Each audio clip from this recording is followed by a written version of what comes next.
नमस्कार दोस्त। बिहार भूमि राजस्व एवं भूमि सुधार विभाग के तरफ से दाखिल खारिज को लेकर के काफ़ी बड़ी अपडेट आई हुई है। अब जो आप लोग का दाखिल खारिज होगा, कैसे होगा, किन किन बातों को ध्यान में रखना होगा, ये जानकारी हम आपको आज के इस वीडियो में देने वाले हैं। अब देखिए, हो सकता है आपका जो ज़मीन होगा जिसको आप दाखिल खारिज करवाना चाहते हैं या फिर करवाएंगे, वो आपका विक्रय पत्र भी हो सकता है। विक्रय पत्र का मतलब ये होता है कि आप किसी थर्ड पर्सन से ज़मीन खरीदे हुए हैं पैसा दे करके, तो वो आपका विक्रय पत्र हो जाता है। और काफ़ी सारे केस में होता है कि बंटवारानामा भी होता है। तो दोनों पर अपडेट आया हुआ है, हम आपको दोनों के बारे में जानकारी देंगे कि विक्रय पत्र जो है उनका आप दाखिल खारिज कैसे करवाएंगे, और जो आपका बंटवारा होता है, आपसी बंटवारा जो भाई में होता है, आपके फैमिली में जो बंटवारा होता है, पारिवारिक बंटवारा, उनका जो है दाखिल खारिज आप कैसे करवाएंगे। तो ये जानकारी आज के इस वीडियो में हम आपको लाइव देंगे। प्लीज़ आप लोग वीडियो को एंड तक जरूर देखिएगा। अगर वीडियो थोड़ा सा भी पसंद आए प्लीज़ वीडियो को लाइक कर दीजिएगा, चैनल को सब्सक्राइब कर दीजिएगा।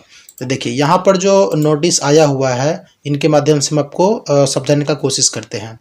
ये बिहार सरकार राजस्व एवं भूमि सुधार विभाग की तरफ से जो है नोटिफिकेशन आया हुआ है। देखिए, यहाँ पर बताया गया है, दाखिल खारिज आवेदन से पूर्व ध्यान दें ये योग्य बातें। ये जो यहाँ पर बताई गई है, ये आपको ध्यान देना है। हम आपको एक एक करके बताने की कोशिश करते हैं क्या कुछ यहाँ पर कहा गया है।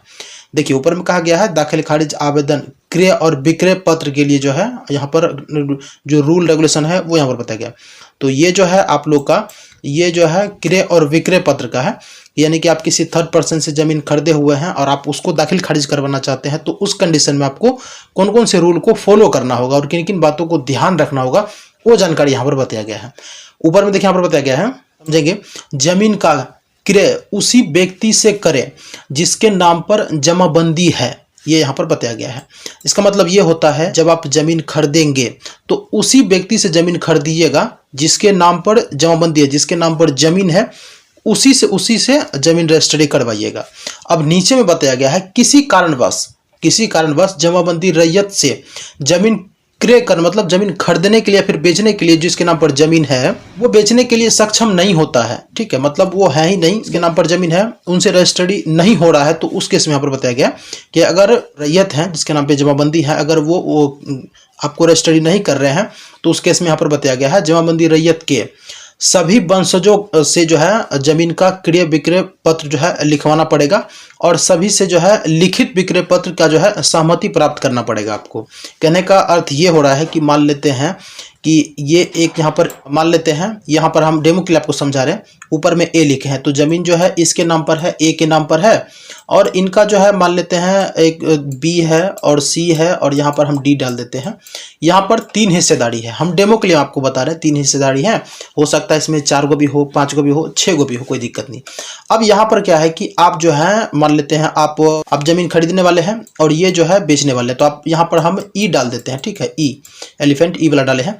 अब मान लेते हैं ई जो है ये आप जमीन खरीद रहे हैं, तो आप जो इनसे जमीन खरीदेंगे ए से, तो इनके नाम पर जमीन है, ए के नाम पर जमीन है, बट ये रजिस्ट्री करने के लिए एग्री नहीं है, मतलब ये है ही नहीं, ये रजिस्ट्री आपको नहीं कर सकते, किसी भी कारण से ये रजिस्ट्री नहीं कर सकते। बाद में मान लेते हैं ये अभी प्रेजेंट में है, तो आपको ये रजिस्ट्री कर देंगे। अगर मान लेते हैं ये आपको जमीन नहीं लिख पा रहे हैं, तो उस केस में आप इनका जो वंशज है जिसके नाम पर जमीन नहीं है, उनसे आप रजिस्ट्री जब करवाएंगे, तो ये जो मान लेते हैं, ये जो जितने भी हिस्सेदारी होंगे 2 3 4 5 जितने भी होंगे, सबसे आपको रजिस्ट्री करवाना पड़ेगा और सबसे आपको सहमति पत्र लिखवाना पड़ेगा। ये चीज यहां पर बताया गया है। अब मान लेते हैं भाई साहब कि ये जो है ए, अब मान लेते हैं ये तीनों के नाम पे जमीन है।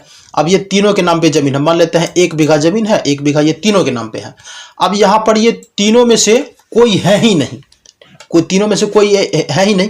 अब ये तीनों का वंशज है, ये तीनों का वंशज है, ध्यान से समझिएगा, ये तीनों का वंशज है। अब यहाँ पर मान लेते हैं 1 बीघा जमीन है, तो 1 बीघा में जो है यहाँ पर 3 हिस्सेदारी पहले लगा दीजिए, पर 3 हिस्सेदारी लगा दीजिए। अब जितना जो है मान लेते हैं किसी एक व्यक्ति आपको रजिस्ट्री करेंगे, तो उसके हिस्सा में कितना जमीन आ रहा है उतना ही आपको रजिस्ट्री करवाना है, अन्यथा आपका काम खराब हो जाएगा। ये चीज समझ गए। अब मान लेते हैं यहाँ पर जो है हम इसको N1 दे देते हैं, नाम N दे दिए इसको। अब ये आपको रजिस्ट्री किए हैं, तो आपको जो है जब आप जमीन किसी से लेंगे, अगर ऐसा केस है कि मतलब दादा के नाम पे जमीन है, पिताजी भी नहीं है, उसका बेटा आपको रजिस्ट्री कर रहा है, तो उनके दियाद में जो है जितना का भी हक है ना, सबसे आपको सहमति लिखवाना पड़ेगा। ये यहाँ पर बताया गया है, समझ गए ना। अब देखिए आगे बताया गया है, जमाबंदी संयुक्त खाते की जो है, तो क्रय विक्रय पत्र सभी खातेधारक से लिखवाएं या दस्तावेज से लिखित विक्रय पत्र प्राप्त करें।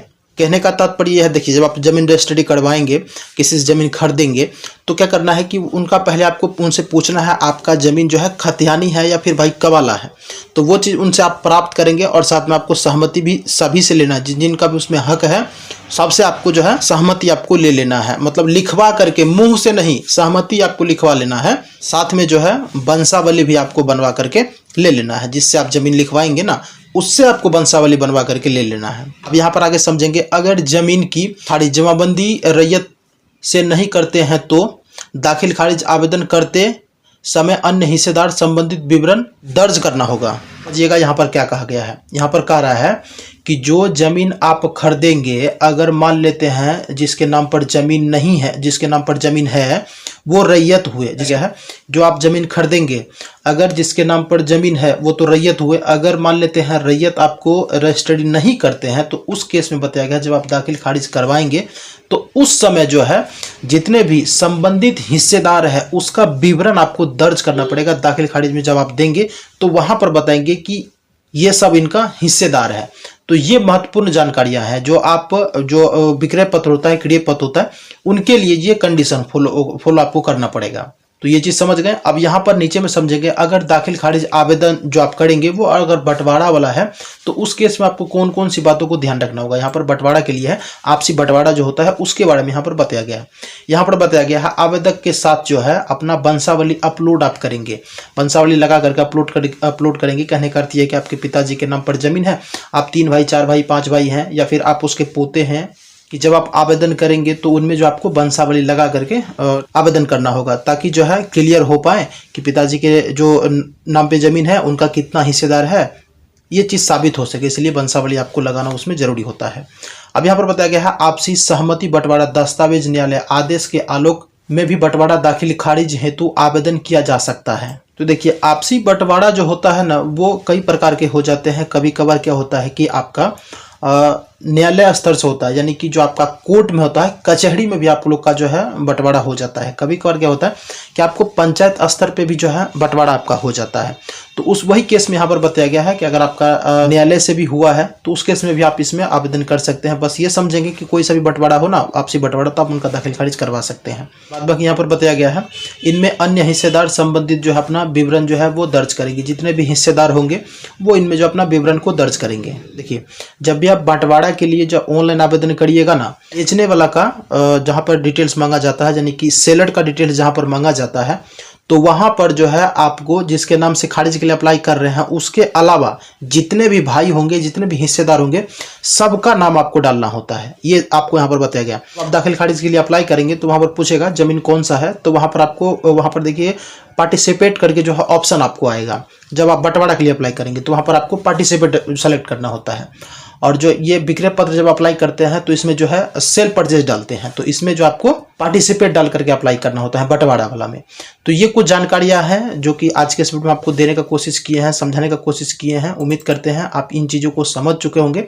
अगर आप कमेंट करते हैं तो हम आपको लाइव दिखा देंगे कि बंटवारा का कैसे आपको ऑनलाइन आवेदन करना होता है खारिज के लिए, और विक्रय पत्र का कैसे करना होता है। तो ऑलरेडी मेरे चैनल पर आपको वीडियो मिल भी जाएगा, आप उनको भी देख सकते हैं। अगर आप कमेंट करते हैं तो आपको रिसेंट का वीडियो बना करके जानकारी देने की कैसे इसमें आवेदन करना होता है। तो उम्मीद करते हैं ये जानकारी आपको पसंद आया होगा। प्लीज़ वीडियो को लाइक करके जाइएगा, चैनल को सब्सक्राइब करके जाइएगा। किसी तरह का कोई दिक्कत, सवाल, क्वेश्चन के लिए आप मुझे कमेंट करके पूछ सकते हैं।